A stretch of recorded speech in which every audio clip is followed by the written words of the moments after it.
Ventilator machine. এখন আমি একটা পেশেন্টকে ভেন্টিলেটর দিব, বেসিক বিষয়টা কি? আসলে আমরা ট্রিট করি হাইপোক্সিমিয়া, রিভার্সিবল হাইপোক্সিমিয়া। 2 নম্বর হচ্ছে রিভার্সিবল হাইপারকার্ভিয়া, নিউরোমাস্কুলার ডিসফাংশন এবং গ্রস হিমোডাইনামিক আনস্টেবিলিটি। এই 4টা হচ্ছে বেসিক বিষয় যেখানে মেকানিক্যাল ভেন্টিলেটরের অ্যাপ্লিকেশন আছে। সো এগুলো আমি খুব ডিটেলস যাব না, এটা আপনারা অলরেডি জানেন, আমি শুধু হেডলাইনগুলো বলছি। একটা হচ্ছে মেকানিক্যাল প্রবলেমটাকে ওভারকাম করা, যেমন নিউরোমাস্কুলার ডিজিজগুলা, পেশেন্ট প্রলং অ্যানেস্থেটিক ড্রাগসের এফেক্ট আছে, মাসেল ফ্যাটিকড হয়ে গেছে, trauma patient, flail chest. So these are the one indication of overcome the mechanical problem. To regulate gas exchange, এখানে দুইটাই চলে আসবে, বোথ অক্সিজেনেশন এবং কার্বন ডাইঅক্সাইডটা আপনার পেশেন্টের ডিজায়ার্ড লেভেল এনশিওর করার জন্য you can play with your ventilator. 3 নম্বরে যেটা আছে ইনক্রিজ লাং ভলিউম।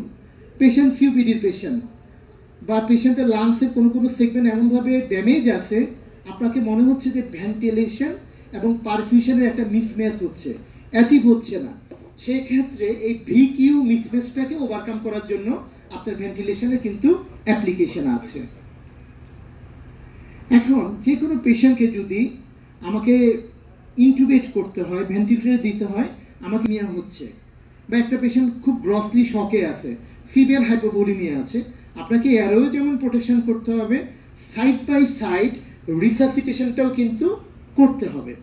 এই যে resuscitation is simultaneously needed, without resuscitation catastrophe হতে পারে। আমি যদি একটা উদাহরণ দিই, আপনি একটা পেশেন্ট অনেক ফাইট করছে, তাকে ইনটিউবেট করতে হবে, আপনি কনভিন্স, কিন্তু পেশেন্টের স্যাচুরেশন যে পর্যায়ে আছে, আপনি যদি ইনটিউবেশনের ম্যানুভারগুলো করতে যান, সিভিয়ার হাইপোক্সিয়া থেকে পেশেন্ট কিন্তু অ্যারেস্টে চলে যেতে পারে। সো আপনাকে অ্যাডিকুয়েটলি প্রি অক্সিজেনেট করে নিতে হবে। আচ্ছা, ডিউরিং ইনটিউবেশন আপনাকে সিডেশন দেওয়ার প্রয়োজন হতে পারে। সিডেশন তো আমাদেরকে কশাস হইতে হবে রিসাসিটেশন ফেজ। যেমন একটা পেশেন্ট ফ্র্যাঙ্ক পালমোনারি এডিমা হইতে পারে, সে হাইপারটেনশন, আপনি কি তাকে 1 লিটার ফ্লুইড ড্রাইং দিয়ে দিবেন? নো, সেটা তার কন্ডিশনটাকে আরও ওর্সেনিং করবে এবং তার অ্যারেস্টের ঝুঁকিটা আরও বাড়াবে। অনেক পেশেন্ট ইনটিউবেশনের সময় কিন্তু অ্যারেস্ট হয়ে যায়, বিকজ আমরা এই সতর্কতাগুলো নিই না। তো প্রাইমারি ডিজিজ এবং কন্ডিশনটাকে আমলে নিব ডিউরিং ইনটিউবেশন। এখন ইনটিউবেশন করলাম, আমি আবারও বলছি, আমি ডিটেলসে যাব না, আমি শুধু আপনাদেরকে ওভারভিউগুলো করে যাচ্ছি। কি কি মোড আছে যেটা আমরা চুজ করতে পারি? আমি গ্রস যেমন কন্ট্রোল মোড আছে, কন্ট্রোল মোড যেটা হচ্ছে আমি প্রিসেট, ধরেন পেশেন্ট একেবারে প্যারালাইজ, সে নিচ থেকে কিছু ইনিশিয়েট করার সুযোগ না, আমি প্যারালাইজ করে রাখলাম, অথবা পেশেন্ট জিসিএস 3 অথবা মাসেল পাওয়ার একেবারে 0, এই পেশেন্টগুলোকে আমি যাই সেট রেট দিব, সেট ভলিউম দিব, তাই নিবে। This is absolutely control mode ventilation. সেটা ভলিউম কন্ট্রোল হতে পারে, সেক্ষেত্রে ভলিউমটা আমি ফিক্সড করে দেব, প্রেশারটা ভেরিয়েশন হবে, পেশেন্টের লাংসের মেকানিক্স অনুযায়ী, কমপ্লায়েন্স অনুযায়ী প্রেশারটা ভ্যারিয়েবল হতে পারে। তা ভলিউম কন্ট্রোল মুড বলতে বোঝায় ভলিউমটা আমি সেট করে দিলাম। প্রেশার কন্ট্রোল মুডে দিতে পারি, দ্যাট মিনস যে পিক ইনস্পিরেটরি প্রেশারটা আমি সেট করে দিলাম, টাইডাল ভলিউম দেওয়ার সময় মেশিন আপ টু ওই প্রেশার লিমিট পর্যন্ত যেয়ে থেমে যাবে। আমি যদি সহজভাবে বলি, ইনিশিয়ালি আমি যদি 25 ইনস্পিরেটরি প্রেশার সেট করি, মেশিন তো নির্দিষ্ট সময় পর টাইডাল ভলিউম দিবে। সো টাইডাল ভলিউম দিতেই থাকবে আনটিল এয়ারওয়ের পিক প্রেশারটা 25 সেন্টিমিটার অফ ওয়াটার পর্যন্ত উঠবে। সো ওই প্রেশারটা উঠতে গিয়ে যতটুকু টাইডাল ভলিউম হবে ওইটাই টাইডাল ভলিউম। তাহলে এই ক্ষেত্রে ইনস্পিরেটরি প্রেশার বা প্রেশারটা ফিক্সড বাট ভলিউমটা ভ্যারিয়েবল। এটাই হচ্ছে ভলিউম কন্ট্রোল এবং প্রেশার কন্ট্রোলের মূল ডিফারেন্সটা। এসিএমবি বিষয়টা কি? অ্যাসিস্ট কন্ট্রোল মোডের পাশাপাশি পেশেন্ট যে ব্রেথগুলো ইনিশিয়েট করবে, আমি মেশিনে যে প্যারামিটারগুলো সেট করেছি, সে পেশেন্টের সাথে এক্সট্রা দিয়ে সে কোয়ালিটিটা এনশিওর করবে।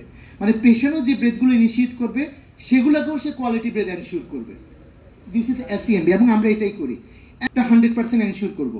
আর এসএমবিটা একটা ট্রায়াল টাইপের, পেশেন্টকে পেশেন্টের মতো নিতে দিব। প্রবলেম যেটা হয়, আমি দিচ্ছি quality breath, in between time patient কিছু লো কোয়ালিটি ব্রেথ নিচ্ছে, তাহলে এটাতে কি হবে? ফ্লাকচুয়েশন বেশি হবে, ওয়াক অফ ব্রিদিংটা বাড়বে। দেখে মনে হয় প্র্যাকটিক্যালি এসএমবি খুব সুদিং একটা weaning mood, but in practical data suggest that এসএমবিতে ওয়াক অফ ব্রিদিংটা বাড়ে।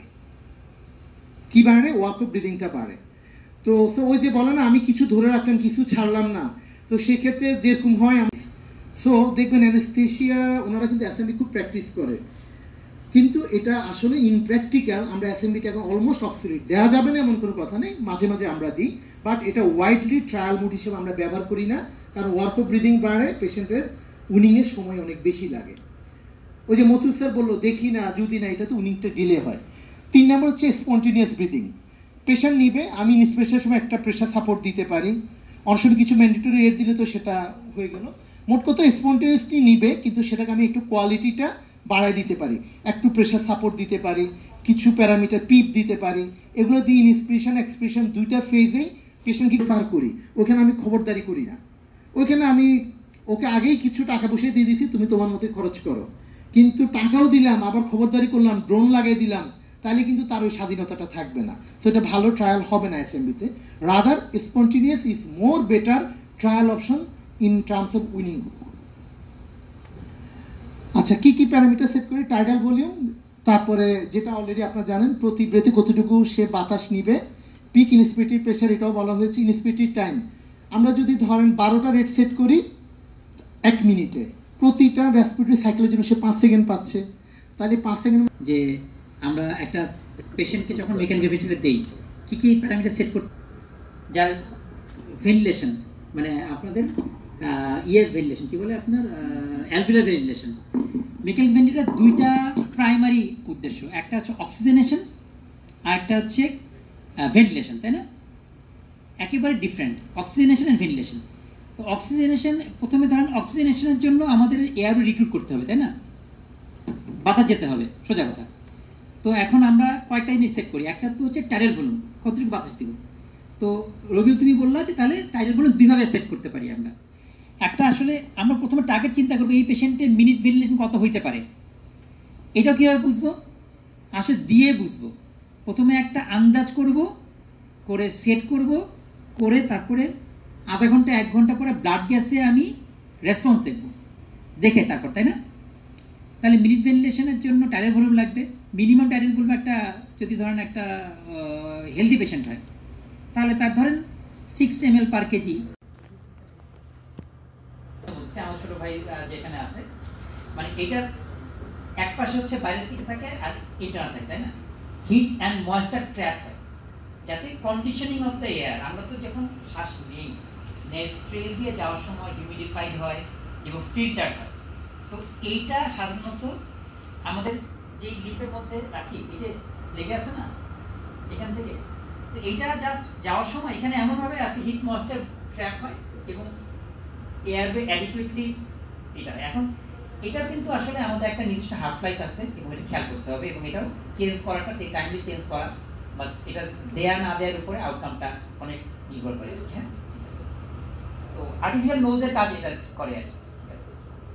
হ্যাঁ, এটা না দিলে কিন্তু ইনফেকশন রেটও অনেক বেড়ে যায়, এটা কিন্তু অনেক কিছু ট্র্যাকিংও করে। হ্যাঁ, পাশাপাশি আমাদের কিছু ভাইরাল ফিটারও পাওয়া যায়, কিন্তু ভাইরাল ফিটারও আছে, কিন্তু এটা এটা ফ্লো সেন্সরগুলোর কথা বলছিলাম। এখানে যেমন কিছু ট্র্যাপিং হয়, এখানে কিন্তু ফ্লো সেন্সরগুলো থাকে, ওই যে এখানে থাকতে পারে, এটা লিম্বের বিভিন্ন জায়গায় সেন্সরগুলো বসানো থাকে, সেটা ট্রিগারিং এর জন্য, সাইক্লিং এর জন্য খুব ইম্পর্টেন্ট। যেমন আমরা বলি ফ্লো ট্রিগার, তারপরে ভলিউম ট্রিগার।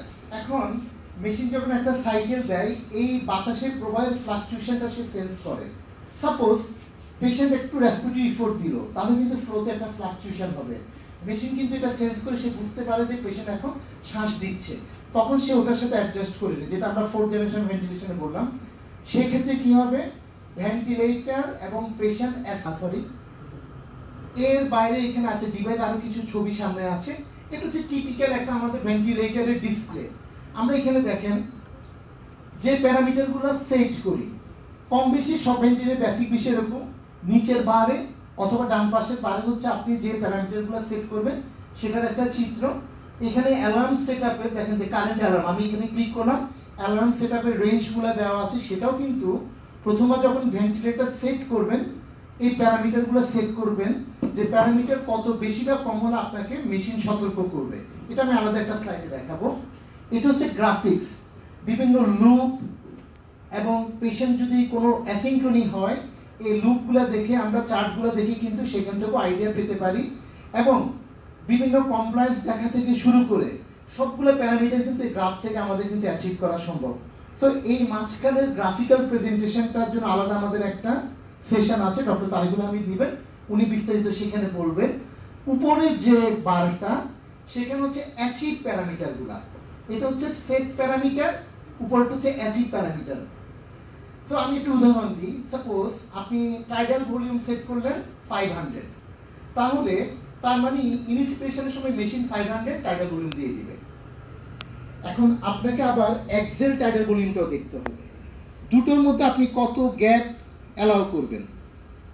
100 নরমাল হতে পারে, 200 পর্যন্ত অ্যালাউ করতে পারেন, বা যদি set tidal volume 500 exhale tidal volume 250 হয়, এই গ্যাপটা কিন্তু অ্যাকসেপ্টেবল না। তার মানে এখানে কোথাও ঝামেলা আছে, সার্কিটে লিক থাকতে পারে, পেশেন্টের আপ টু অ্যালভিউলাস থেকে এক্সেল পোর্ট পুরোটা জায়গায় কোনো একটা জায়গায় কিন্তু টেকনিক্যাল প্রবলেম থাকতে পারে। তো বা পেশেন্ট অনেক বেশি ফাইট করছে, সে অটোপিক জেনারেট করছে। সো এই জাতীয় ক্ষেত্রে এরকম যদি গ্যাপ থাকে তাহলে আপনাকে কিন্তু মেজার নিতে হবে, এটা অ্যাকসেপ্টেবল না। এখন এক্সেল টাইডাল ভলিউমটা যদি ডিজায়ার লেভেলে অ্যাচিভ না হয়, মিনিট ভেন্টিলেশনটাও কিন্তু ডিজায়ার লেভেলে আসবে না। তার মানে আপনার অ্যাডিকুয়েট লাং ভেন্টিলেশন হচ্ছে না, কার্বন ডাইঅক্সাইড ওয়াশ আউট হবে না। আমি একটা উদাহরণ দিয়ে বললাম।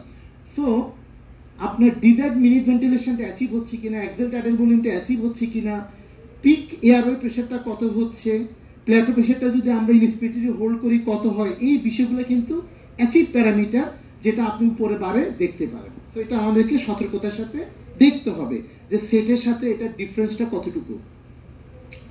তো যেটা আমরা অলরেডি আপনাদেরকে দেখালাম যে সার্কিটের লিন, এখানে এইচএমই ফিল্টারটা অ্যাটাচ থাকে, পাশাপাশি এখানে হচ্ছে প্রেশারের ইউটিউবের সাথে কানেক্টেড থাকে।